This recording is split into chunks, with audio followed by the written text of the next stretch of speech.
Welcome to Third Chances, a talk show where we like to hear from people who devoted their life to health, fitness, and wellness. Medical professionals, health coaches, and all the others who help us every day to cure our body, mind, or soul. Those who always look for more natural, holistic ways to help even more people to live a happier and healthier life. Those who don't like to give up easily and settle on you or themselves. It is never too late or too soon.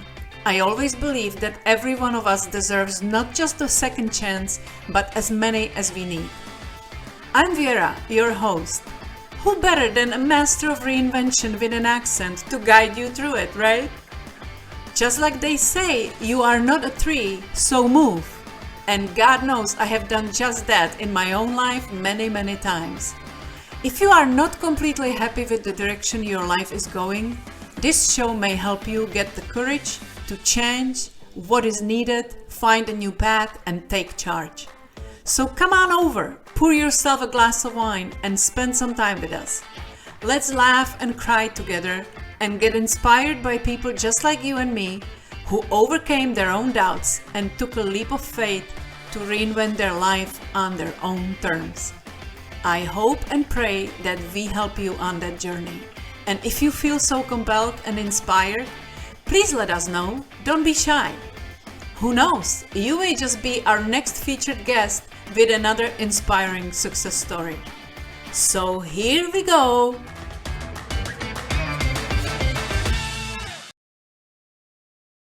Hello, and welcome to another episode of Third Chances. This time I have somebody I never met in person, but we know each other for a while. Thomas Hill is someone who, after decades of public education service and praying for an increase in earnings during the summer vacation season, he was approached on LinkedIn by then a stranger who invited him to listen to a broadcast about redox cell signaling molecules. He didn't know Phyllis Bond before this time. Today he calls this a gift from stranger. But I am so much more curious about Tom as a person. Obviously, we work with the same company, and that's full disclosure. I love redox signaling molecules, and I keep talking about it a lot. But I would like to meet Tom as a person who had a whole life behind him and a lot happening for sure that we can talk about. So welcome, Tom, to my podcast. Well, thank you for having me, Vera. It's an honor to be here with you. It is an honor for me.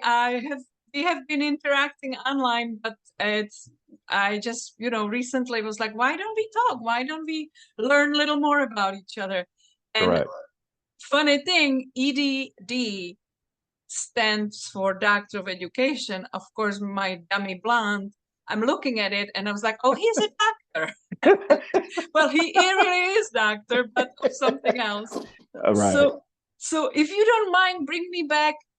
First of all, where are you calling from? Where do you Okay, live? I am 40 miles west of Chicago, Illinois. Okay. I live in a town called Naperville, Illinois. Mapleville, I like that name. Naperville, yeah. Sounds like a Hallmark movie kind of thing. Yeah. Not to be confused with Naples, Florida, but right. Naperville, Illinois, yes. Yeah. So you gotta be cold there already, right? Well, it's a little chilly, yeah, but we haven't hit the big stuff yet. Okay. Just a regular day in Illinois. So if you don't mind bringing me back to where you grew up and what did you want to do when you grow up and how it ended up? How did you end up in education? Well, it's a long and short story, but let me try to take you on the timeline. Well, we have time. But as my dad used to say, it would emphasize to me, a lot of Black Negro people who were originally from the South, during the Great Migration in the 50s. My grandmother moved to Wisconsin, to a town called Racine. Mm-hmm. And when my dad was younger, he grew up as an only child because he had a younger sister who had passed. And he was from Michigan City, Indiana. But he would always tell me that you're not from the South. You're a second generation Northern born Black man. So don't forget that. That's different. there are a lot of people who are from the South who have migrated, but we didn't raise you guys in that environment. And so a lot of people moved to, northern towns, Chicago, Detroit. Some people went as far as Canada. But for me, my mom and dad were both only children. And one of the instances that I try to emphasize, not only to my siblings, but to other people, is that birth order means something, whether it's the first, second, third marriage, whatever, but birth order means something. And as the oldest of 5 children, I always wanted to continue to make my parents proud of me. And so I had no choice of the parents that I picked, because my parents themselves went through tough times, as a lot of people from their generation were born in the 20s. This was over 100 years ago. Yeah. And so, in fact, he would have been 100 in August, this past August, had he lived. So I had the benefit of having older parents, and honoring them.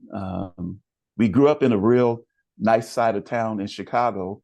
Everything is, this like sides, everybody has a side. So it's either the South side. I was born on the South side of Chicago and was raised on the West side of Chicago. And so I called myself very early bilingual, because people on the South side had life one way, and people on the West side had life, and people on the North side had life another way. And as big as Chicago is, as big as Chicago is, it's a great town, full of neighborhoods, but depending upon your culture and where you grew up, so you were either, it was Black, or it was Latino, or it was Greek, or it was Polish, or it was Ukrainian, or, everybody had their little pockets, right, in Chicago. But it's a great city to grow up in, because you meet all kinds of people. And so you learn the word we use today about diversity. You did that growing up as a kid. Did you say you were oldest from the 5 kids? Oldest of a second marriage. Yeah, there are 5 of us. And I have an older brother from another marriage. Yeah, okay. So did you always feel like you got to be a role model as well for your siblings? Well, yeah. And in the sense that I have an older brother, it was like, everybody has one. They call it the black sheep and the white sheep, the good kid and the bad kid. So I was labeled, well, he's a good kid. The older one, he's always in this stuff, and, we can keep up with him. But yeah, I had to be to walk the straight and narrow. I had to go to church all the time. Yeah, all that kind of stuff. Okay. But the side note is, politically, growing up in Chicago, it's a political town. A lot of Black people were Democrats. Well, my dad was a Republican, and that was like a carryover from the previous century, where a lot of Blacks who had voted for Lincoln and they were going that way. It was like the swing after Roosevelt, and the swing after different eras and decades of politics. My father found himself as, again, the only child just coming back from the war, that where the real opportunities were then were in the Republican Party, because everybody was a Democrat. So you got to have both parties in the political system, particularly, right? Yeah. And so there were things that my dad was exposed to, and I was always with him. And so I got to meet people like Richard Ogilvie and Everett Dirksen and the ward committeeman at the time. I don't think I probably should have mentioned those names, but the other person I went to school with. I mean, these were politically powerful people, and again, on both sides. So growing up, I learned to appreciate that there were people on both sides, white, Black, male, female, didn't matter, that you had good people on both sides. And so That's right. for many years, we were the only Black family, housing wise, where we lived. And so the school I attended, there might have been a spattering of Black families, and being chased home every day. I didn't have to be in the South to experience racism or people who didn't like you. But I learned that that's like, you can look in the Bible and find people from the book of Acts, where you had Jews and Gentiles who didn't like each other. You can start from Acts chapter 6 and go forward. But that's the benefit of history, and the benefit of being with a different group of people. And my parents always wanted us, they used to call them integrationists back in the day, that they believed that Blacks and whites should learn to live together, that Republicans and Democrats should be part of the political process, that whether you were homeless or whether you were rich, you should be able to be part of a community, Vera, that appreciated you. And to use my father's words, when you lift everybody up, just not Black, not just white, when you lift human beings up to a state of dignity, and my mom was a what they called the president of the PTA, in our school system. And my dad, again, being a precinct captain, people knew of them and they had a little power. But I learned from them, my parents, that the best way to serve people is to serve people. And it didn't matter what your political persuasion is, whether you were black or white, whether you were tall or skinny or ugly or pretty, it didn't matter. You just had to have people. And so they instilled in me, as many of my teachers did, which is, I think, the biggest influence of why I even went into education. They were involved, my teachers. That was a time when teachers, you could come to your home and you're part of their family. And that was an era long since gone, but it was still left in me that that's how you should treat people. And so growing up, I went to a little town. I had a wrestling scholarship and I played, football for a little town in Elmhurst called Elmhurst College. Nice. A little bit, little Division III, but didn't last long. But the aspiration was there. All of us, we wanted to do something in sport, and that kept you off the street. It kept you not in the games. It just, being a part of keep the kids busy. Being a part of something special, and being, again, like I said, the oldest of five, lay the groundwork, and that was part of how we helped each other.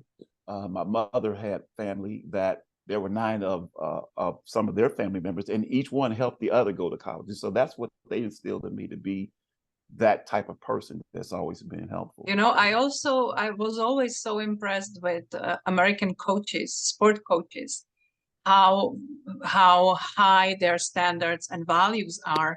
And I think it's such a great influence over kids when even sometimes they may come from troubled family, but the coach is such an impressive figure to keep them into discipline and how to win and how to lose, and all that stuff is about life, but it's being taught through the sport.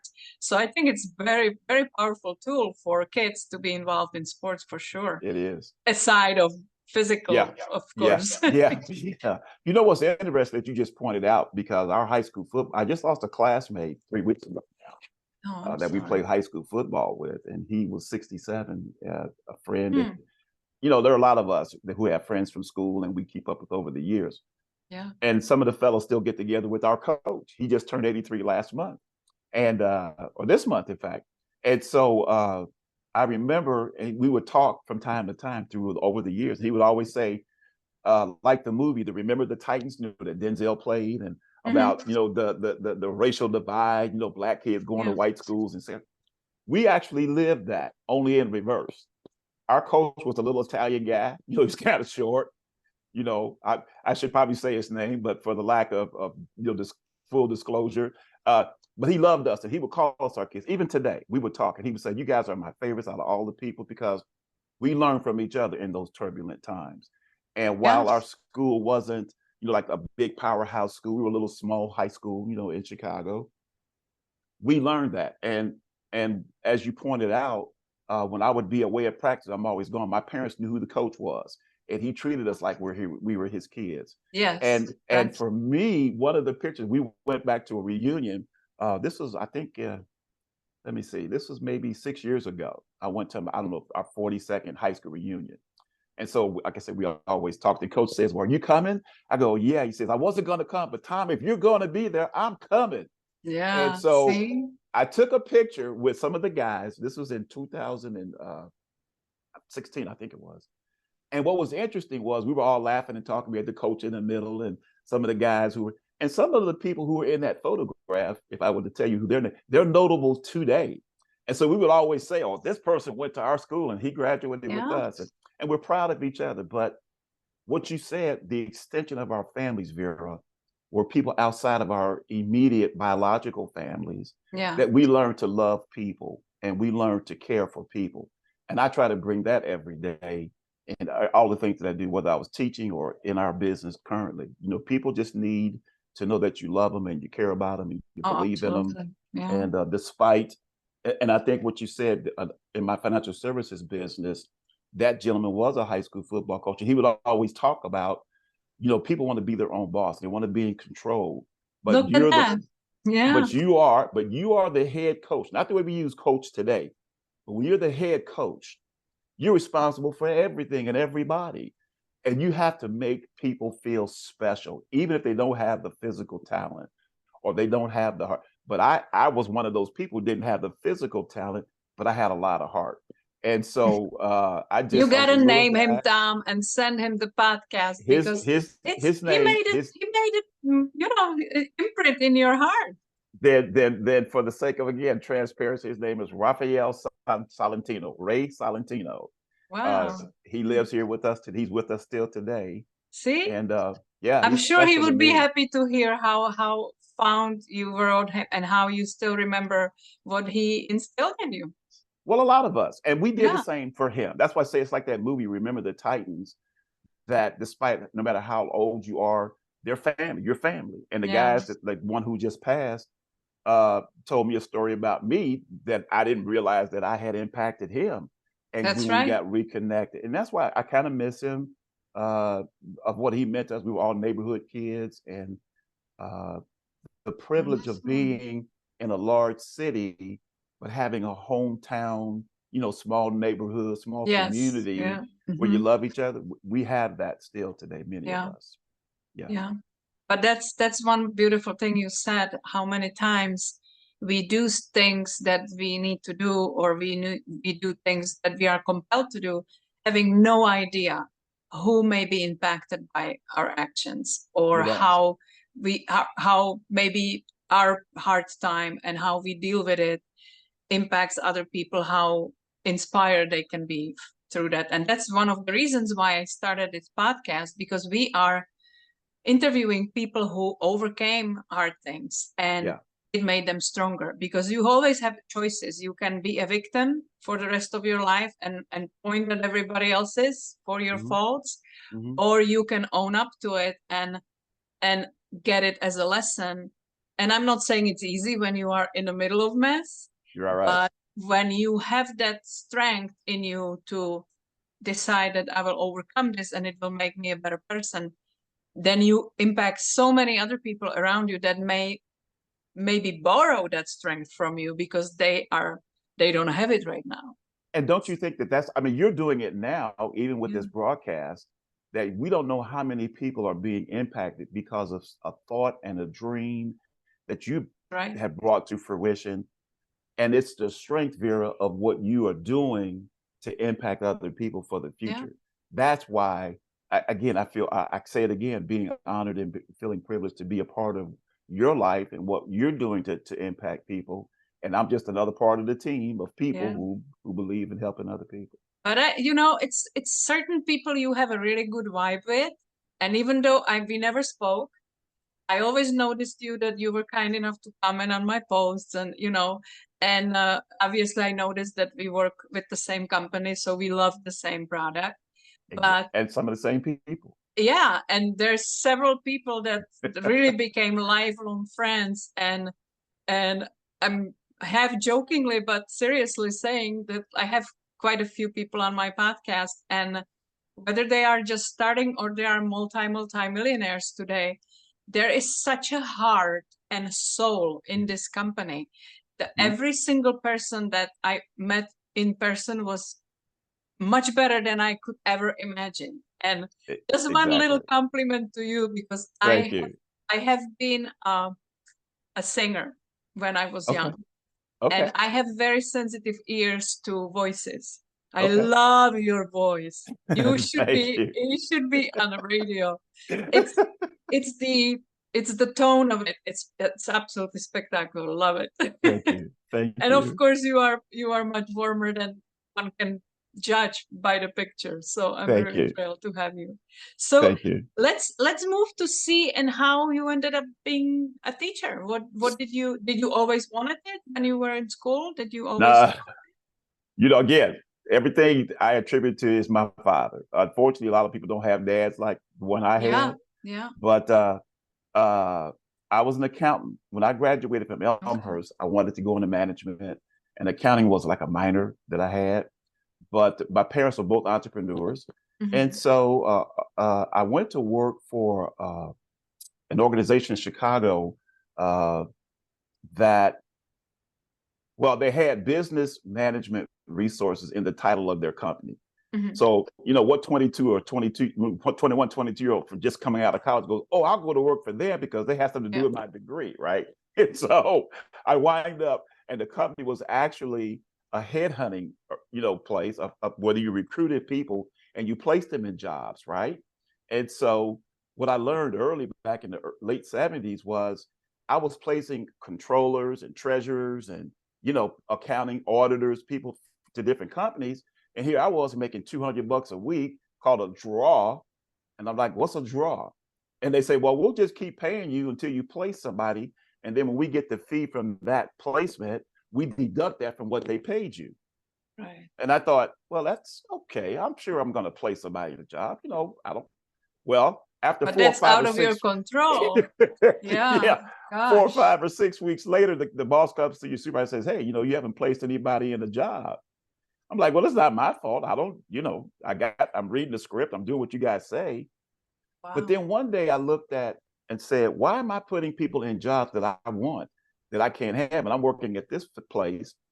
So I get a job as an accountant, but in 79, the very person, this is almost a spooky story. So I'll give you a little spooky story.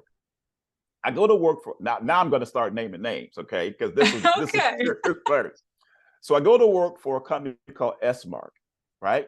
Now, S-Mark is the holding company for 5 other companies. You ready? I'm going to name the companies. They may still be in existence, it doesn't matter.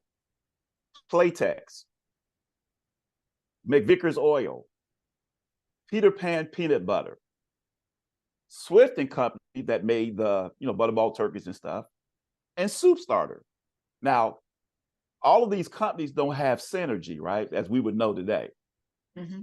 Well, in 1979 or thereabout, there was this company called Hunt Wesson, and they were, mergers and acquisitions were real big. So a company called Colbert, Kravitz, and Roberts, KK&R, bought and sold, S-Mark, and they merged Hunt Wesson, and they spun off anybody that wasn't part of the food industry. So they got rid of McVickers Oil, they got rid of Playtex, and then they brought in Hunt Wesson Oil and all the food conglomerates. And later on, here comes the spooky part, they bought Kraft Foods. Mm-hmm. Well, who do we know similarly in the current? Yeah. Yes. It rings the bell. I had no idea that the strategist for Kraft Foods, that I was going to be linked to that, not knowing any of these. That's why I said, well, wait a minute. Of course, he didn't get rid of me. But when they start merging companies, and Kraft and General Mills, and then Hunt Wesson, Swift, Soup Starter, all these food companies became what they are, this giant. The person who you and I know is the strategist for that organization here in Chicago. At that time? At that time, or a little bit later. And so that's been, I just realized that when we talk about the Genesis video and we talk about him, and I'm like, wow. Funny thing is that it always becomes true. Nothing is happening by coincidence. You meet people for a reason. Story? They come to your path for a reason. I love it. This is fantastic. So isn't that a funny story? So let's move on. I'm crying in my soup to my dad. I'm going, where should I go? He goes, well, you got a degree. You could always go teach in Chicago. And so in 89, that's what I did. That's how I got involved in education. My parents were both in school, education. And so I started that track. And again, one of my teachers became a principal in the late 80s, early 90s. And she called me one day. She says, you're working on your master's degree, I understand. And your father called me again, the dads. And I need you to come to work for me at my high school, on the north side. And I go.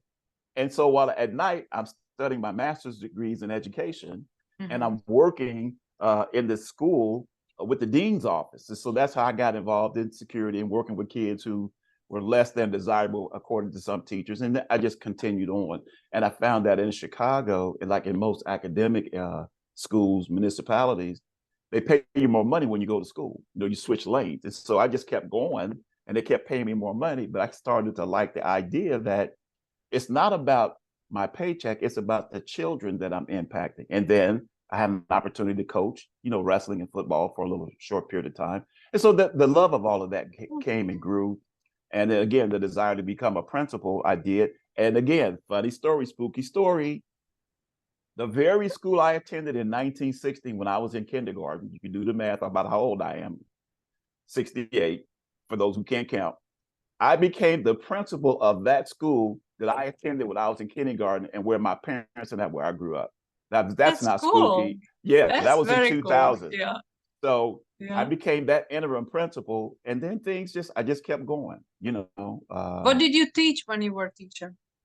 In elementary school, I was a social studies teacher, and in middle school, that was English language arts and social studies. So, yep, kept that going. So I'm still certified today. The only reason I'm not teaching because I'm temporarily disabled.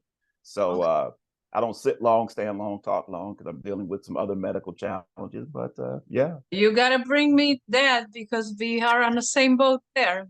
If you notice, I'm standing. Yeah, I was going to ask you. You look like you were standing. So yeah, you know. I have this desk that goes up and down. Yeah. And so it is mostly also for my kind of for your posture and being fit. Yeah, being fit. But yeah, I had the same issue when well, before I met our wonderful product. Yeah, well, that occurred just last year for me because I couldn't walk in February last year. Oh, and wow. So, well, you have to tell me what happened when you did you retire? Or did you? Haven't retired yet, just still disabled. And have you been teacher for up to this point? No, I've been out of work since last February. Okay. And because this organization was my side gig, right? It's now my full-time gig because the only thing that's not affected is my mouth and my brain. So I figured if Helen Keller could do something when she was blind and deaf, I certainly could, even though my body wasn't up to the task. So you mentioned that there was somebody who approached you on LinkedIn as a stranger, and just invited you over to view what we have. And I actually entered the company exactly the same way. I was approached on LinkedIn by a person that I didn't even know. And today, thank God for that, because he's working closely with me and he's a wonderful person. Yeah. And it's just, it changed my life just like it did yours. So tell me what happened, why you are in the situation you are physically. Well, interesting. I was a librarian for the past 3 years. Mm-hmm. And I just, you have typical, you get to be older and it's like Mr. Potato Head, stuff starts falling off. I had diabetic neuropathy in my hands and feet. But last year, I got up and I couldn't get up. And so my wife drove me to emergency and they took x-rays and they said, well, no, we want to. And the way I was walking, Vera, they said, we think we need to have an MRI done. And I learned that all of my discs from my neck to my lower spine are degenerative. But at the L2, L3 level, it was like a pancake. And that disc is pressing up against the spinal cord. And anyone who's had a spinal cord injury knows your body's going to protect itself. And especially with stenosis, which is a narrowing of the spinal cord. They said, hey, you need to see a neurosurgeon and, start that process. Oh, yeah. And I chose to, and I would hear other people in the product, our company who's taking the product, oh, it helps with this and it helps with that. Well, I knew it took care of my neuropathy early back in July 2020, but I kept praying. Anybody who hurts like this from spinal stenosis, I thought I was going to be the first man in North America to have a baby because the pain was just so intense. Oh yeah. That I was taking about a bottle a day of the molecules because, and it took about 4 or 5 months. It was about May of 2022 where I was really this year, May of 23 of this year, I really kind of became pain free. So it took a few months that I could, with therapies, start walking. But did you have a surgery? I didn't have it. We're talking about trying to do it now because I later learned that my hip has bone spurs. I didn't know what a bone spur were, but I know it's uncomfortable when I walk or if I sit. Yeah. So, I'm at the threshold of should I do it or should I increase the, the redox molecules? And so that impact whether I go back to work or not. And so to your question, it's like, what do? I do a lot more meditating and praying. I do a lot more, exercises than the therapy. But it's a day-to-day deal with me. You know, today I Just had a little spasm, but yeah, yeah, just to interrupt a little bit, because I would like to make sure that people don't believe that we are talking about something that can prevent, heal, diagnose, or cure right, any disease. This is a product that is simply empowering the body to heal itself by correct, increasing cellular efficiency, functions, and communications. correct. So we are not making any medical claims, diagnosis, or treatments, but we both have wonderful experience with it. Yeah, And I have been educated in nutrition and supplements, and to my knowledge, I haven't found anything that works better than these molecules, simply because they work on a cellular level and they affect correct. absolutely everything in your body.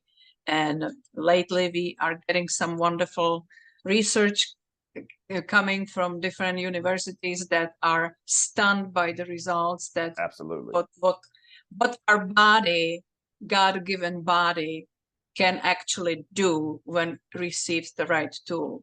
This And is isn't that this interesting? is Because my medical team are confused oh yeah. because I show them it's in my medical files what I take every day, the supplements, the kind of nutrition, and because I'm following certain protocols about how to take care of myself, I've learned, I don't know about you, that relax biochemistry, like breathing, that's what we do all the time. So it's It's not absolutely new. foundational to It's you. not new. Absolutely. Yeah, Yeah. yeah, absolutely.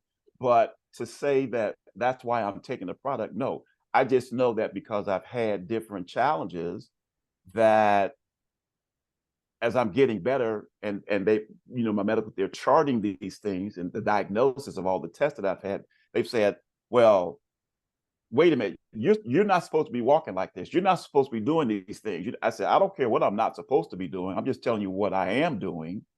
And the fact that I'm having this conversation with you, I realize that there's one thing called, and people overlook, common sense. You know, I'm not out here trying to be a bodybuilder, and I'm not out here trying to challenge my body at 68 to do something I did when I was 16. So sometimes common sense has to prevail. Yeah, but if you that's the whole point, you know. Doctors are trained in a Western atmosphere to treat symptoms, Mhm. and they come with medication or surgeries, and absolutely necessary for life-threatening things. But if you don't take care of yourself first, it is not responsibility of your doctor to make a healthier life choices. And I think we both may be like, or I believe that everybody, at least I was when I was a little kid, I wanted to live forever, right? Yeah, And how then about it? that kind of changes as you get older and you start realizing what it means.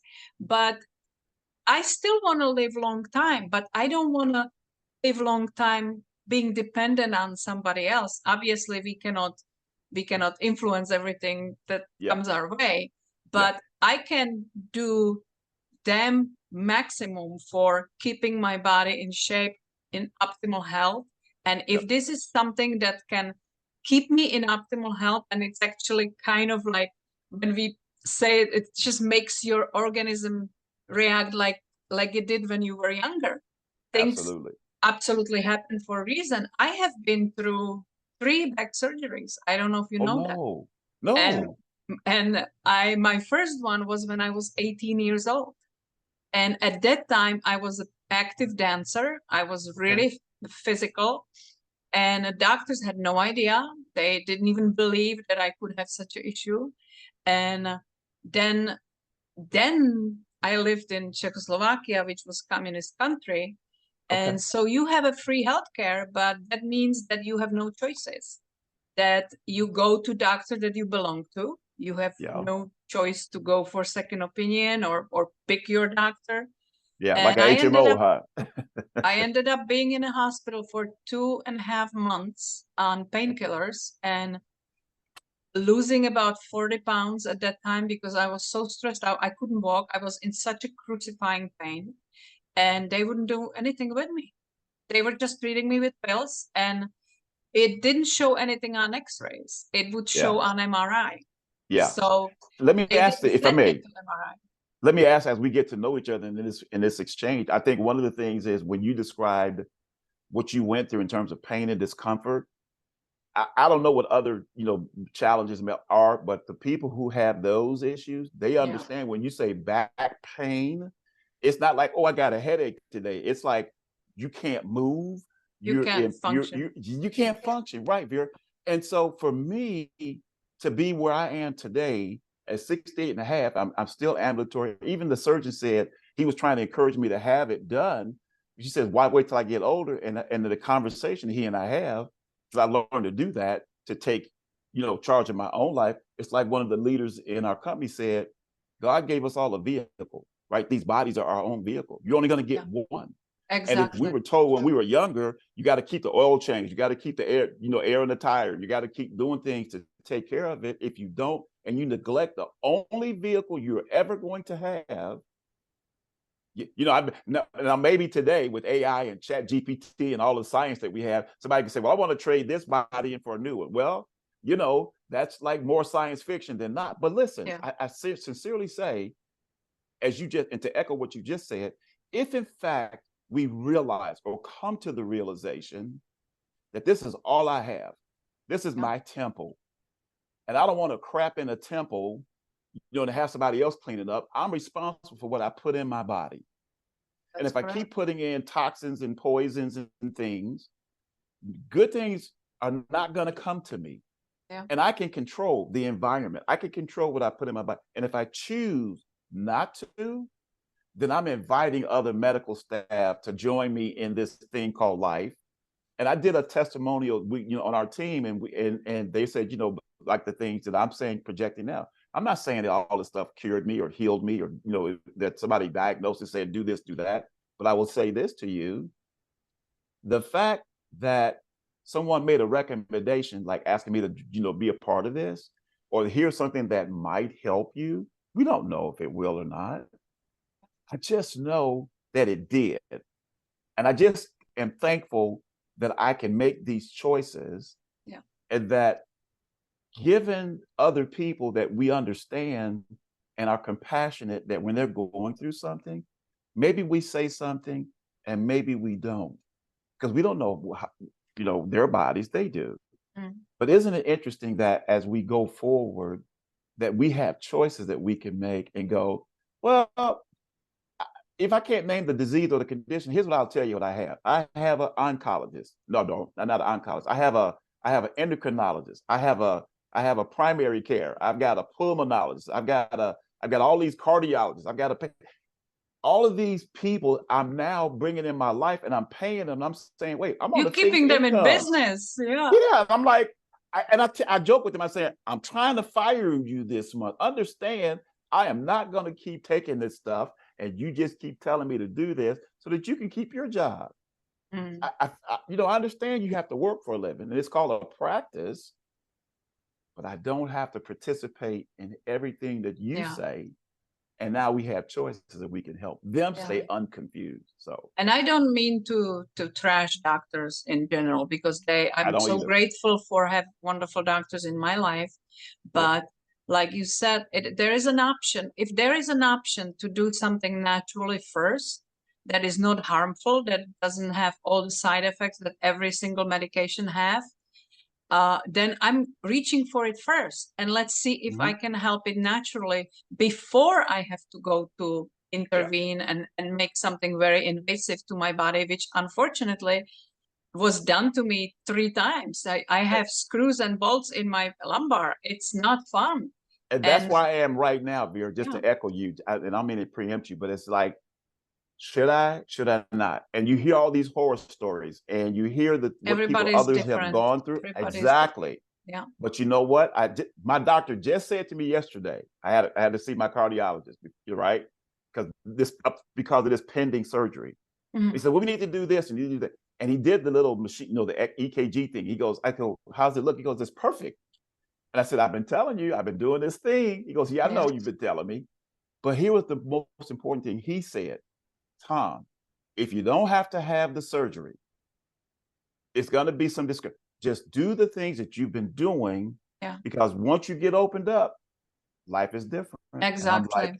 he is agreeing with me. I don't want to have it, but we get to a point where I'm glad to hear that, well. because I have met so many people. It's to me, it's mind-boggling, because obviously not everybody's in my state of mind that I am. Yeah. I was always trying to prevent pills and medications because I know the side effects. So Yeah. I was always looking for a little more natural stuff. Even when you have some issue with, like this year, I started having numbness into my arms, and I knew exactly what from, because I kept doing repetitive work that I couldn't escape. And Right. it just started developing, and there was nothing I can do. I started doing physical therapy, didn't do a damn thing, And then I spoke with one of the doctors that I actually have him on my podcast, and he didn't know that. But he was mentioning the same exact issue he was having, because he's a dentist and he's bent over all the time. So guess what happens to your neck spine? Yep. And he was having the very similar issues. He would have tingling in his arms, and it started losing feeling. And I was in a stage where I would put hands on my wheel, and immediately my arms I couldn't feel them. I couldn't fix my hair, and I was like, what is going on? Yeah. And what he told me, and I was like, wow. He mentioned he was scheduled for surgery, and they would do fusion, this, and 6 weeks later you will be back at work.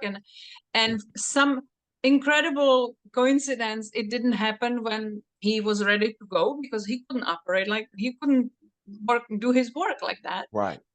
So he was actually agreeing that he would go, and then he heard somebody else on a CF5. Yeah. If you remember, Jim Glenn went through a lot of back surgeries, and he had an incredible amount of medication he was on.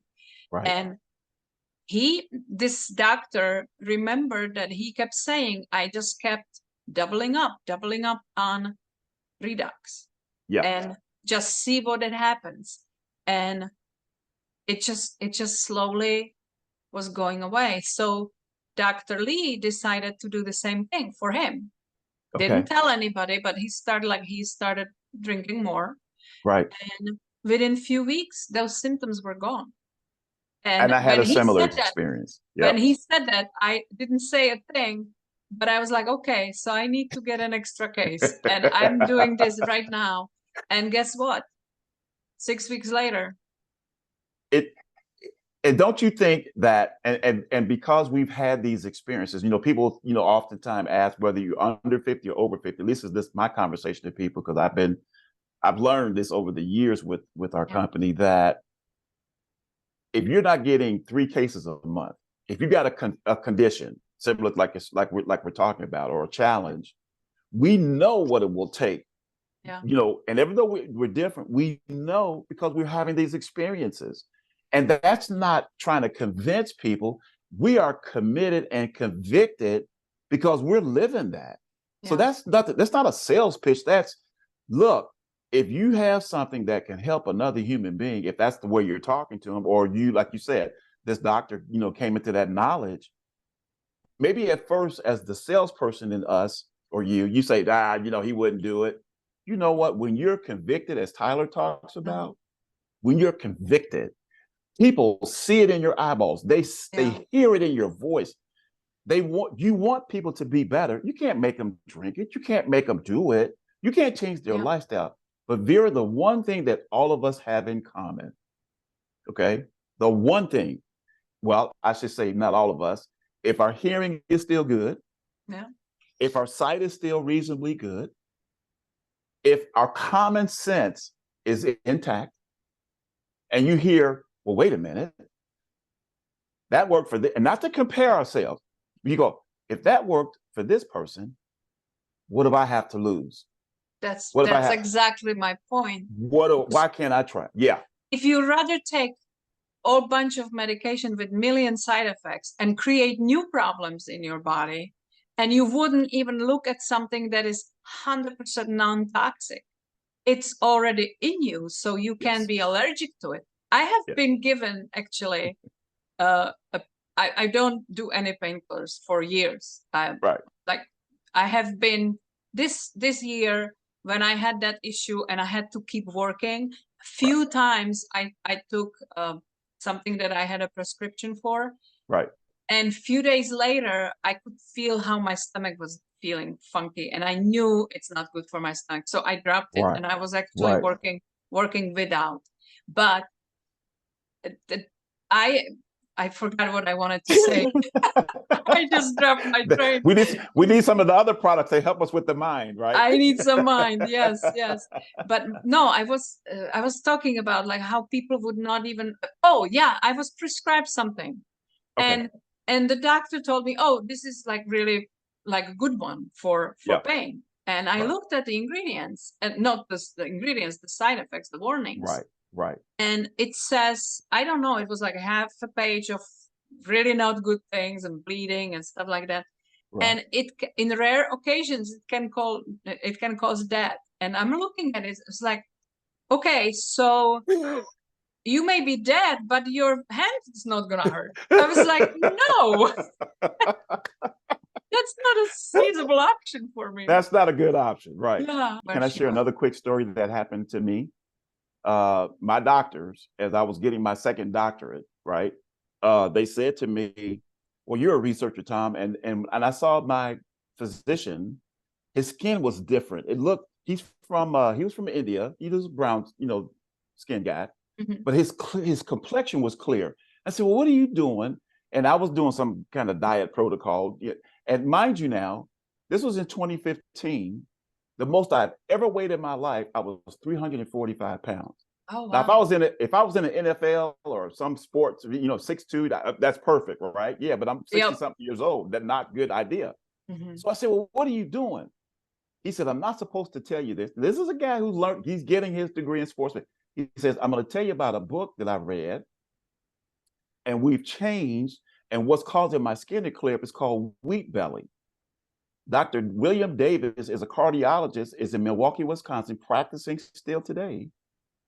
And these physicians, my physician says, you ought to get that book, Tom. You like to research. Check this out. Yeah. In 2015, Vera. What was the title of the book? It was called Wheat Belly, WHEATBELLY. William Davis is the medical doctor. He's a cardiologist. Okay. Now, this is before they diagnosed me with congestive heart failure. I'll say that, you can edit that out, but that's what I have. That was diagnosed in 18. My parents died from that. So, now they get, my chest, when I have a chest pain, it's like, I got my attention now. But when he told me about this book, my glucose was somewhere in the neighborhood of the teens, between like 10 and up. I've been a diabetic since 96. It runs in my family. I tell you that with the story to say, we were homeless in 2015. So we moved to a new town. I always registered to get library cards. And here's what I found. I was taking my children we were getting books and getting the library cards. And it was like a light shining on this book. I kid you not. It was like, here's the book. I went, that's the book that my doctor was telling me about. But that title was called Wheat Belly Total Health. Yeah. And I went, so I get the book. This is August now of 2015. I'm 345. My glucose is out of control. I never even heard of redox. I never even heard of a company. Do you realize, because you said diet, I did 3 things that he talks about. Can I talk about what he said or no? Oh, I believe so. Sure. All right. Watch in this. the book. And anybody can get it. It's in a public library. That's right. You can, if you only eat single ingredient food, number 1. Number 2, keep your carbs under 45, milligrams a day. Single ingredient food, control your carbs, and don't eat any seeds of grass. 3 things. Seeds of grass. No wheat, no rye, no barley, no rice, no corn, no oats. It's in the book. And if you eliminate wheat, I didn't say gluten, I said wheat. I went from 345 in August of 2015, that when they saw me in March of 2016, because we went to a movie, right? To see, we went to a movie, took my family. My weight was 238. I went from a size 52 waist to a size 38, 40, 30, 38. Yeah. Oh. Between 38, 40. My glucose was so well under control that my endocrinologist was asking me to teach classes at the hospital, for diabetic education. I didn't know anything. I just knew, and I had not heard redox, right? Do you know I took that same knowledge this January? I was 320. My A1C was at 7, January 10th to be specific. Okay. I told my doctor, told my endocrinologist, my primary, I told all these people, they had just diagnosed me with another disease called obstructive sleep apnea. Do you realize I had the knowledge, but if I didn't do it, on January 10th, I employed the nutrition, the eating right, changing my diet, sleeping. When they took my vitals on May the 18th, the hospital called me. Now, generally, when the hospital calls you, nurses call you, it's not good news, right? They don't go, oh my God, you got to come in. Do you know what my nurse told me? She said, Dr. Hill, your weight was down to 260. Your glucose is 5.4. That's normal. I had lost, like I said, close to 60 pounds. The sleep apnea, I have an app that measures my sleep. It was under 10, where the average was 25. So I have this data in my hand, and a friend was with me. We were having lunch, and they heard this data, and we saw it, and they went, oh my goodness, because I told her all I did was I employed Wheat Belly, but I increased my intake of redox to 18 to 24 ounces a day for 3 months. Yeah. Now, that's a big deal. we know it wasn't just one thing. It wasn't because I did, but I have the story that I am today, and I know because I have it. If you have the knowledge, Vera, and you know to do it, and you don't do it, there's a scripture in James, the 4th chapter, that says, if a man knows to do good and does not do it, this is the King James translation, to him it's a sin. Now that him can be any pronoun. If we know to do what's right and we don't do it, if people knew about redox and didn't do it, if they knew about how to control their diet and don't do it, if they just stopped smoking, how about that one? How about that? How about that? Just quit puffing, quit chewing, quit vaping. I lost my dad for that. We know Big what smoker to do all his life. Yeah. to take care of the one vehicle that we'll ever have, changing the oil, keeping the air, the air pressure. Simple things that we could do. This isn't new. But it's funny when you compare it to the vehicle, and I know that you're referring to Edwin's story because I stuck in my head too. I love how he story tells. And it's people would rather go for parts replacement than try to do something that would not put them, even the simple fact that you have to go under. The older you are, the more risk there is involved. It is not risk-free operation. And every doctor gives you all the risks involved, and they cannot guarantee anything because the combination of issues that people have when they get older, it's just you don't know how the body will respond. The classmate that I mentioned to you who passed away, let me tell you, I just talked to him 2 weeks before. We were talking about I had to have surgery, and we were saying I don't want to. He was telling me he had to go in for a triple bypass. Listen to me now. Oh my gosh. He went to a very good hospital in Chicago. He passed away on the table. They didn't even have the surgery. He went into cardiac arrest as they were putting in the anesthesia. I'm so sorry. Now, come on now, listen to me, Vera. When I heard that story, I knew what he was trying to get. He was trying to have the parts changed. He was trying to get a new motor. He was trying to get his heart fixed. Yeah. But he went into cardiac arrest while he was going through anesthesia. Let me say this to you and anybody who's listening. You just said it. If we're trying, and Ed gave us that story, the only vehicle that we have that God gave every piece of flesh, every plant, every animal, if we don't take care of ourselves, the planet, our environment, then what's coming to you is coming to you. And we don't know when we're sitting on an operating table, the risk that we take, you just said it, And it happened. That's why it came back to my mind, because he was going to go get a new engine and it didn't get replaced. Yeah. For me us to be present, as my mom used to say, in our right bodies and our right mind, that's a privilege by itself, emotionally, psychologically, right? Mm-hmm. I can say to you, Vera, as a friend, and you're fast becoming a friend, we have similar stories. Yeah. We may be of the same chronological grouping, right, in terms of age, but you know what we don't have? If we don't have enough faith, and if we don't believe what we know that's in front of us to do, we won't do it either. And that's what I hope that people who hear this will exercise common sense. Do what you have to do for yourself. It's been, that's really sad story. I'm sincerely sorry that you lost your friend.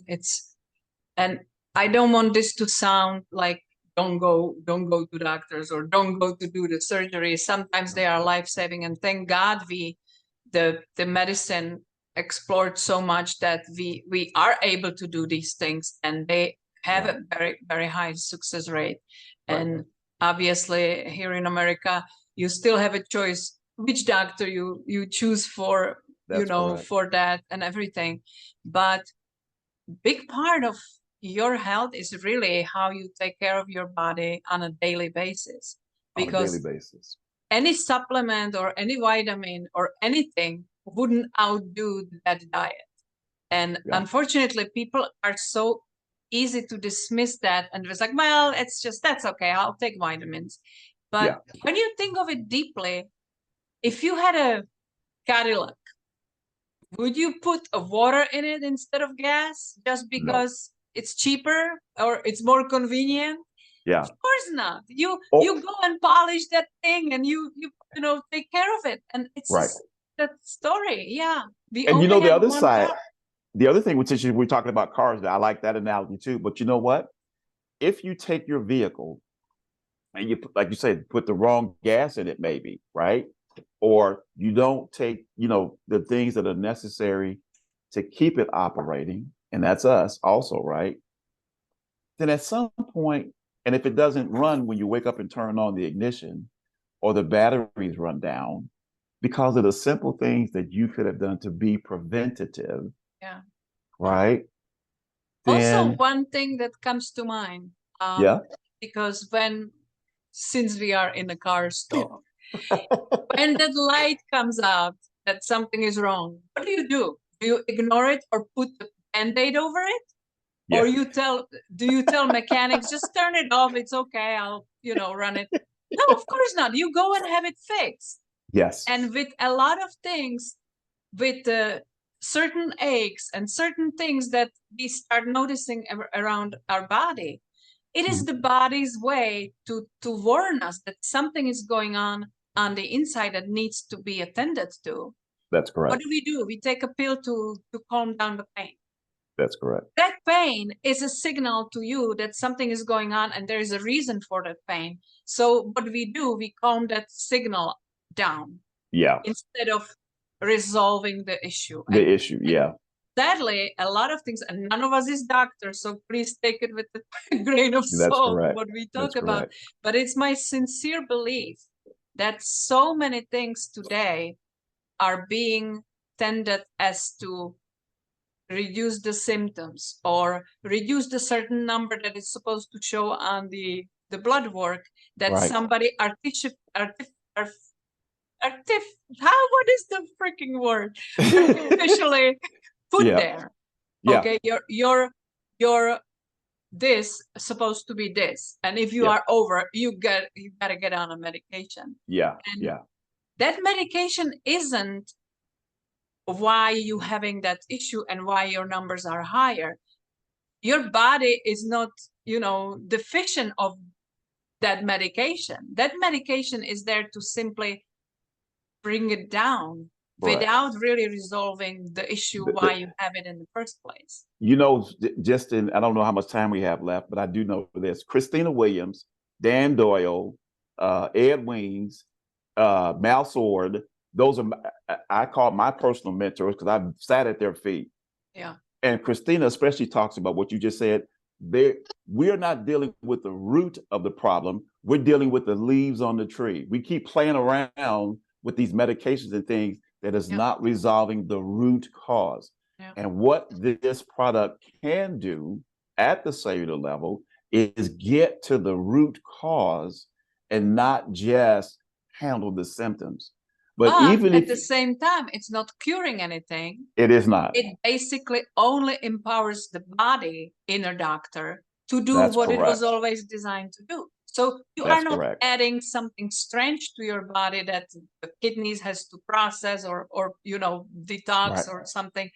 Your body knows exactly what to do with it, because that's what your cells are using for communication. That's the stunning thing, because there is seriously nothing like it in the market, in the world. Nothing at all. Nothing. Yeah. And people keep trying to say that, oh, we have something like it. Listen, either it's Coke or it's Pepsi. Either it's Coke or it's 7-Up. Either it's, there is nothing like this. There's nothing like us. And that's what's in us. And the exciting thing, Vera, is when people who are trying to demonstrate this, let's say from a sales point of view, which I try not to, we have what we have because we weren't watching the check engine light. We weren't dealing with ourselves and our mindset. We weren't trying to be positive, and we weren't trying to be loving, and we weren't trying to be compassionate. All of that has to, those biochemical processes that go on that stimulate hunger and appetite and pain, and I like this person, I don't like this person. All of that that makes us as human beings. We're looking for, like you said, that one piece. There's a commercial I just saw that says, you just can't, we take so many antibiotics that people think if you just take an antibiotic, you get at a problem. They're throwing it at automobiles, and you may have seen that, or they're throwing it at their spouse, that there's a problem, go get a pill. No. Your body is trying to tell you something, you need to listen. And when we do that, stories like mine and others who you'll be, oh, pretty cat, and others will say to us, oh, Sissy joined us. Yeah. Others will join us. Listen to me now, I'm still on the cat. Others will say, sorry. Others will say, easy distracted. Others would say, if Vera did this and look at her, and Tom did this and look at him, and look at this person. Look, when I went to the Impact Tour in North Carolina this year, I had one of my classmates from school and she was telling people, oh, that's Dr. Hill. That's Tom Hill. I've known him since we were like 4 years old. Like, don't tell everybody that. But anyway, she was excited. That's nice. She was excited. Yeah. But she said something that to me was profound. She said there had to be 500 people there. Mm-hmm. She says, all of these people who have come here cannot be lying about something that they had and it's now been resolved. Everybody can't be lying. That many people. And so imagine when we were in Fort Worth, or when we get together as a global company and we're in 34 markets, and all these people all over the world are having experiences. Some people come for the product, okay? And they want that. You know what I found, Vera? When people know you love them and you care about them, and you're there for a little bit of hope and opportunity. Tyler says it best about the ethos. When you lead with being compassionate, and if you want to join me, and you said it earlier, if we can leverage our knowledge about what we know in our respective communities and help people, Vera, we're not doing enough in our company to help millions, thousands, hundreds of people. We need to be doing a better job and not just talking about the product, but talking about the person and what we could do to help them with, Ed and others have said that having extra income, which is why I joined the company, because I was gonna go there next. Yeah, I was gonna go there. I came into this and saying, people don't have to get a license like I did in financial services. Well, money is just like oxygen. We need both of them. You mentioned even when you were a teacher, you were looking for Teachers are the best market for me and anybody because we don't get paid enough money. Listen, when you are concerned in helping build people, right? And I say even in my communications, if I could just help you make an extra $250 above what you're currently earning if you have a job, what would that mean to your family? Yeah. Not 1,000, not 500. And somebody says, well, wait, that's nothing. I say, well, guess what? If you're talking to a teacher who could use just an extra $250, I can help you do that. Would you let me help you do that? I don't want you to do it. Let me show you how. That's what Mal Soar says.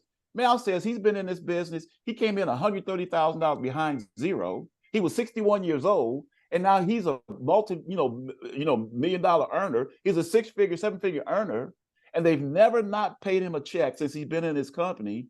And he says, if you help people, he was just helping the homeless guy in January. Why? Because he wasn't talking about the product. He was talking about, we can help people get off and have a life with dignity. We can help them make extra money. I don't know if you noticed, but I just had a post from Alan Noble this week on Facebook that I was absolutely stunned, because Alan and his wife built a house for somebody in Africa. Yes. And the only reason he did that, because he drove by with his friend and he noticed these shacks, like really awful, god-awful places that were made from mud. And he was totally stunned when he learned that people actually live there. And there is nothing to gain from it for Mal. He's not there to make a business, because we don't even deliver there. He did that from the beauty of his heart. He just felt compelled to do something about it. And so he partnered together and they built this lady a house, which is absolutely mind-boggling to me. And we spoke about Edwin's many times, and I had him on a podcast before. He was raised as a preacher. He was in a ministry. His parents were ministers. And sometimes he runs into people that say, well, but you know, money is all evil, and that's what Bible says. And he said, there's nothing like that in the Bible. No. The love for money, yes. But if you are a good person with a good heart, who stops you to make all the good in the world with the money that you can earn? And this simple business with the product that is the only company we have in the world, it's the fairest model that is possible, because you only earn as much as you work, or as much as you share. And with every check that you may get, it means the number of lives that you impacted positively, not only with health, but also maybe with wealth. And being part of Ed's bigger team, down from Ed, he's like my sixth generation granddaddy, right? I mean, I vibe with Ed, but I want to say it again.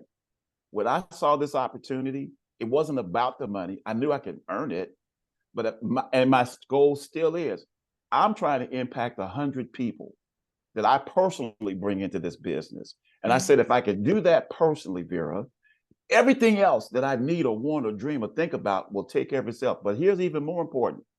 It's not when you're making money. It's not when things are going well, because they happen for me. But you know what I found?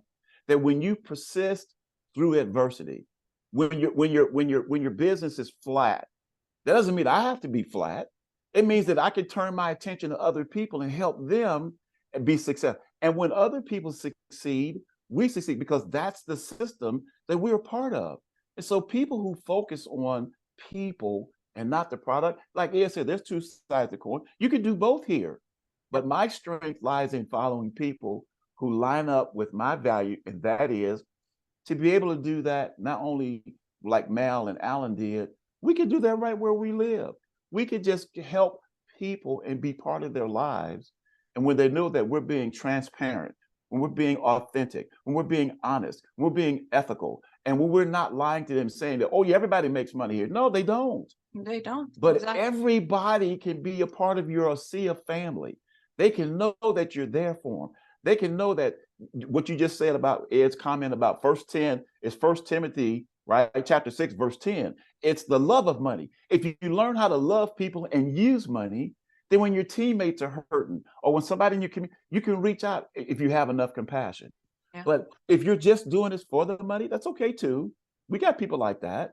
But that's where the ethos of our company comes in and says, if we take ego and earnings, E squared, and place PC, principle and capacity over And our people, E squared. people and Yeah, principles. come Yeah. on, Vera. That's what I'm attracted to. That's why I get excited, and that's who I try to be every day, even when I don't feel like it.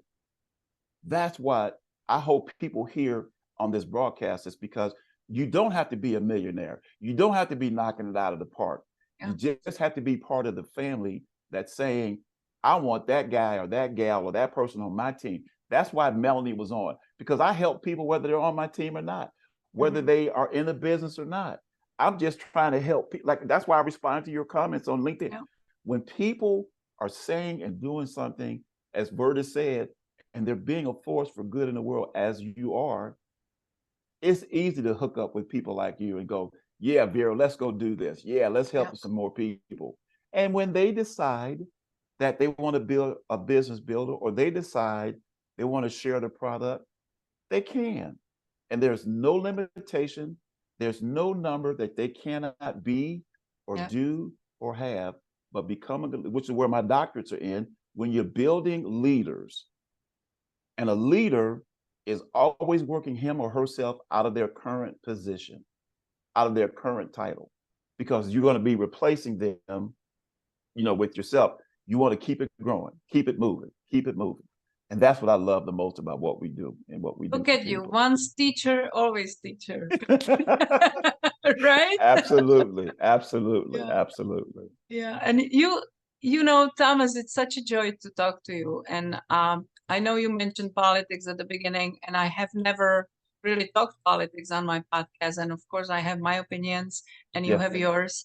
Yeah. There's one thing that I want to touch on that is so insulting to me. Okay.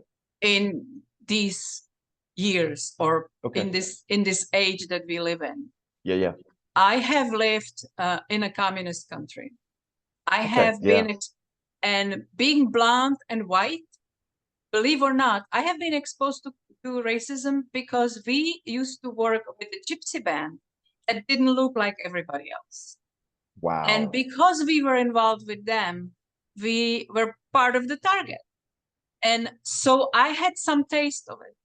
I obviously couldn't never live in, your skin, and I have no judgment or anything, because I'm sure, and like you said, your father mentioned, depends where you live and what your race went through. Yeah. But for me, when I first came to America, and that's 2002. Okay. The America was very, very different then. Very, very different. That it is today. That was right after 9/11. Yeah. And I am one of the immigrants, and my husband was a political refugee, and he was forever grateful what this country gave him, because he would never be able to achieve that in his own country. Right. But you mentioned about diversity, and I think there are forces that I really am so sensitive about that are shaking the jar. There is, if you put red and black ants in a jar, they don't touch each other. They are minding their own business. Yeah. Until you shake the jar. When you shake the jar, they start killing each other. Yeah. And very honestly, and please don't take it the wrong way, I always look, when I first came here, and I haven't been exposed to many black people in my country, because if you live in communism, nobody's coming in. It's just your little world, and you are not exposed. Right. But I have always looked, and I have heard recently, and that really pissed me off. Okay. Even if you say that you don't see the color, it's racist. And I'm like, no, it's not. No. If I'm looking at you as Thomas Mallory Hill, correct. I love you as a person. I look at your character. I see how you live. I see how you speak. And I'm compelled to be friend with you or not. The skin color doesn't matter to me in that. Listen. And I think that's what Dr. King was teaching. Don't judge me based on my color of the skin. How is possible that we let it turn around? Let me say it again. This is common sense. Okay. I am immensely blessed with the two people who are my parents. I couldn't pick them. That's what I came here with. Yes. I still honor them today. My daughter is at a university. I won't say the name, but she's experiencing what I'm doing. But she has a father my daughter, who's lived this and says, at a spiritual level, first of all, that's who we really are first. We're spiritual beings who have a body, not the other way around. That when we do what the Creator says, when we love our neighbors as ourselves, when we take these things and we start making, whether if you're a Jewish or whether it was your communist, it doesn't matter. You're a human being. And we live in a place that when we build community, we're living together. And so red state, blue state, none of that matters. And what's changing is the ability of our generation, this is on us, Vera, to be the model, to be the demonstration of the example of what love looks like in action. Yeah. So many young people who are raising children who think that, or they may have a mental challenge. We used to say children who have special needs, and our academic system, says, well, we have a separate thing for this, and we want to make sure everybody's okay, and treat the special needs student like the regular ed student. Let me tell you something. If we would do what the Creator talks about, and I'm not talking about any particular religion, I'm saying if we love people, if you understand that you can read that God is love, if we emulate those things, then it doesn't matter what your race, what your height, what your gender, what none of that is, but because of the political interests. Yes. When we read in the same book that tells you to honor your mother and father, that we are fighting not flesh and blood, but we're fighting principalities and powers and spiritual wickedness in high places. That's not a joke. That's not a throwaway sentence. There are people who are just like, there are people who are trying to live for good, like there are people who live for evil. There are people who are hacking our accounts and are stealing our identities and all of these things that we cannot control. We can only control the skin that we're in and the love that's in our heart.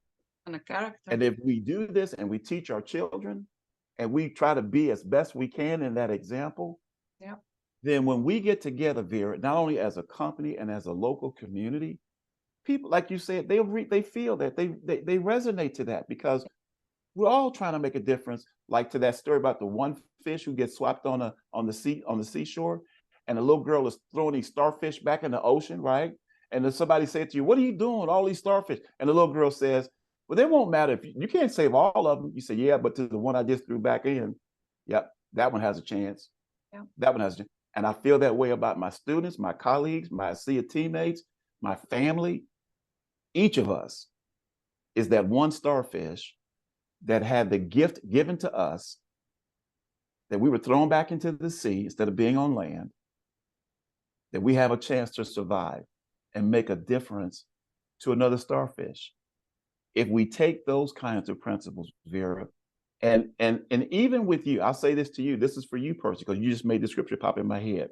This was in Romans, I think it was 12:14, but it says, don't be overcome with evil, but overcome evil with good. Yeah, as you quoted Dr. King, and he used to talk about light, and darkness. Darkness cannot overcome light. That's why it's called a shadow. It looks like it is, but when your light is burning brightly from within, people see that you're providing. That's what Christ meant about putting a candle on a candle stand, to give light to the room. That was the purpose of the narrative. You're doing that through your podcast. Keep doing that, Vera. Keep giving light to the world. Keep being you. And it doesn't matter where we come from. We're all human beings. That's right. And if we get that message to younger people, doesn't matter who they are. You could take, if you might have seen an image where a white child, a kindergartner, and a black child, and they're holding hands. You know why? Because they haven't been taught how to hate yet. Exactly. They're just kids. Yeah. But it goes same way, because if I see somebody who is doing no good, no matter what the color is, I'm not getting involved with that person. So it is always that principle that it's really like skin color is nothing you can influence. You were born with it. Yeah. What you do with yourself throughout your life, that's what you can influence. And That's you've you become. taken today the lesson in this discourse that you just made is what I learned the hard way, that many white people who encounter Black people who have the spirit that I have will walk away saying, well, Black people aren't bad. That guy was pretty good. Oh my gosh. Wait. But then I can see white people with a hood on their head, and I don't know them, but they're like, hey, come here, and and I just have to run from them. Nope. I wasn't going to stand there and let them get, okay. So you learn early that there are good Black people and there are good white people. There are bad white people, there are bad Black people. You've got to figure that out on your own, but you can't put everybody in the same boat. If nothing else you walk away with from this broadcast, I'm not advocating one or another. I'm advocating being a human being. Yeah, I'm advocating let people live and build that community and really appreciate our differences. Yeah. That was the generation my dad was born in. It didn't matter where you came from. He was fighting a war that he didn't start. He was honorably discharged. And when he was in the Philippines, they didn't look like him. But when he came back, or the Japanese, or the German, but when he came back and he says, we're fighting for a principle called democracy, and that's what it looks like when people can build a community of different stripes or different spots and still say they love each other. That's what the church Christ died for, not some denomination. I only say that to say that's what you will find when we all come together, different gifts, different spirits, different talents, and can say we are working to build people and spread that good news. They'll decide if they want it or not. Yeah. Beautifully said. Beautifully said. And you mentioned faith many, many times throughout this podcast. And I know for a fact, because like I said, I grew up in communism. Mm-hmm. The belief in God was not welcome. Mm-hmm. If you were going to church, that you were being reported. They did not want people to go to church. Why? Because you learn that you are worshiping God, not some politician that is making decisions over your life. Yeah. And I found it very disturbing, this very big push later years, it's probably from 60s here, that big intent to remove God from schools, to remove God from everything. Because what it does at the same time, I'm not saying that everybody has to believe in God. Everybody has their freedom to believe or not believe, whatever they want. Right. But with God, people were learning principles. People were learning values and obeying some kind of principles that are ruling your life. And without that fear or without that teaching, anything goes. So we have no rules. We have you are free to do whatever. And unfortunately, democracy means a lot of freedom, but it also means a lot of personal responsibility. There you go. And that's the whole principle of it. And so you mentioned it's a political pressure, very much so lately, to divide us. And it is very disturbing because it goes hands to hands with the intent to removing God from everywhere. And, celebrating single moms because, who cares if father is present or not, which we both know it's super important. And your father definitely instilled the values in you. And so all that destruction, if we don't let it touch our lives, it's some people that have underlying motives. And it's up to us people. And I didn't mean to bring this podcast political, but it's not political. These are principles of life. If you want to keep your freedoms, if you want to keep your democracy, that is absolutely essential to human life. And I'm speaking to you as someone who was born into a system that didn't have those choices. Yeah. And if you want to talk to me about it, I will be happy to have that conversation because we can. But let me ask you a quick question before we go too. Let me just pick one thing that might appeal to you. I don't know if you shared that you had any children or not, but that doesn't matter either. Listen, we take a day out in our country, right, to celebrate mothers, right? And everybody who has a mother, unless you're a test tube baby, right? We would say, right, you got a mama someplace, Right. Whether that mother loved you or not. When we come around to celebrate that one day out of the year, do you realize that everybody doesn't feel the same way? You know why? Even though that day is available to us to celebrate our mothers, some were abusive, some were murdered, some were raped, some were just had a tough time in life, but raised children, as I said to my parents, to be just not so much just the opposite, but they learned values because there was a God who they were introduced to. So I say this to you by asking, Mother's Day is a great celebration if you had a loving mother, if they're still alive. But for those who don't, and this is to my point to say to you, just because you weren't raised in a democracy or being white and blonde, or none of that matters. You're around people who love you because of who you are, not from where you came from, not because of how you look, but because how we treat you. And that's why, again, I say it's an honor and privilege to be with you on this podcast, because you're using the tools that God gave you, the gifts he gave you, Vera, to help educate people. Does that mean everybody's going to love it? No. Does that mean everybody's going to believe in it? No. Are you trying to persuade people? No. There's a word I heard lately about being a politically neutral. I don't care what you call it. If you don't love another human being or have compassion, doesn't matter where you come from or who you are, they'll feel that too. And so again, I come back and say what Paul told the Romans, don't be overcome with evil, but overcome evil with good. Be the light in your community, Vera, that people can see that there's goodness in you, and it won't matter to them, because we're teaching people one at a time. Right. Well, I wanted to ask you to finish this podcast on something that people can take away, but I think you just did. I don't want to mess it up. This was You're welcome. beautiful conversation, Thomas.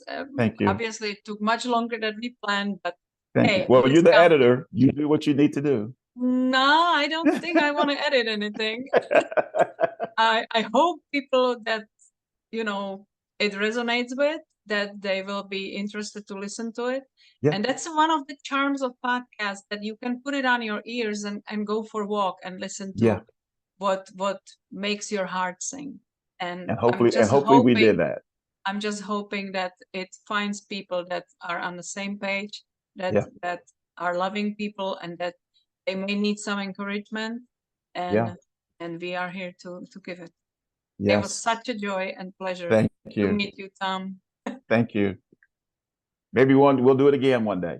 Maybe, yeah. Well, right. if anybody was intrigued with Thomas and his energy and his life philosophy, I encourage you to reach out to him. We will post all the links to my show notes, and so I encourage you to reach out to Thomas and see what you can do together. Yeah. And I encourage you to try whatever you can for your health before you need an intervention, because that's what we decided to do with our life. And I love my doctors, but I love to not see them very often, and that's the way I love to keep it.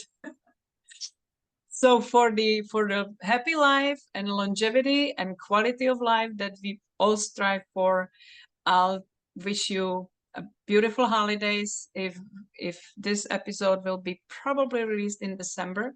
Okay. And it was such a joy to meet you, Tom. Thank you for making time for me. All right. Goodbye, everybody.